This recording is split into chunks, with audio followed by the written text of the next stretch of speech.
I veliki pozdrav svima ljudi, Balkan News ovdje, dobro došli u moj video, a danas ću pričati jednim jako zanimljivim temama, tako da pregledajte ovog videa, vi obavezno ostavite like i subscribe kako biste bili obavešteni o najnovijim dešavanjima sa balkanske YouTube scene, pa da ne dužim intro, hajde da se odmah bacimo na video.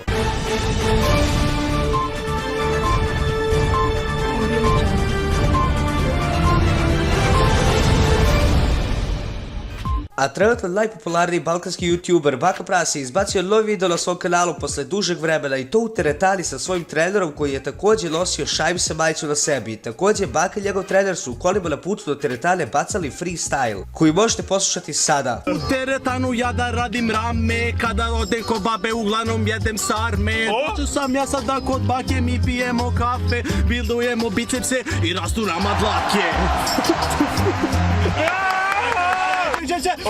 Semafor! Hajde! Semafor, smrdi kao tvor! Skloni mi se s puta, nemoj da me nerviraš! Vidi kako sada ovdje rime ja serviram! Lego sam na gas, treba mi spas! Znaš da brate mnogo jak, sada pijem ja kvas! Šalim se, to je sranje! Nemojte na moje imanje! Nemojte da vamo sada iskaram mame!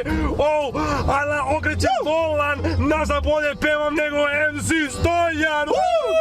Također ono što se odmah moglo primijetiti u Bakinom videu je to da se edit videa puno promijenio i da se u videu sad ubacuje dosta drugih smiješnih videa koji doprinose ono svemu tome i koji se jako dobro tu uklope, a da li je to editovao Baka ili njegov editor? To ne znamo, ali ako je Baka editovao, onda znamo šta je radio dok nije snimao klipove, ako me razumete. I naravno, s obzirom da su otišli u teretanu, Baka je tu radio vežbu sa svojim trenerom. I također u jednom trenutku kada je Baka trebao da diže tegove koje je rekao da ne može da digne, trener ga je motivisao tako što mu je rekao da će ako digne to jednog dana imati kanal kao Muđa. To je sve smiješno, ali Baka u posljednje vrijeme jako puno spominje Muđu, mada ne znam zašto, ali dobro. I klip se nastavio tako što su oni samo vežbali i sprdali se, ali možda se Baka konačno vratio aktivno snimanju, radit će daily upload. Niko to ne zna osim njega, a na nama je to samo da sačekamo i vidimo da li će sutra biti novi video, a Nik se izbacio jedan, da kažem, jako lep video sa jednim dečkom iz Zenice, Aldinom, koji je kao mlad imao nesreću. I imao je preko 15 plastičnih operacija na sebi, ali mu to nije smetalo u vežbanju i u nastavljanju normalnog života. Znači prosto čovjek je borac, a vi možete vidjeti na Liksinom kanalu. Liksin intervju sa njime gdje su pričali o raznim stvarima i prosto mislim da je Liks ovdje ispao veliki čovjek što je ovog dečka intervjuisao i što ga je donekli izreklamirao i pomogao mu da uspe na YouTube-u. I to bi bilo to video, ako se video vi obavezno ostavite like i subscribe, a mi se vidimo u sljedećem videu, a do tada imate jedan veliki pozdrav od mene.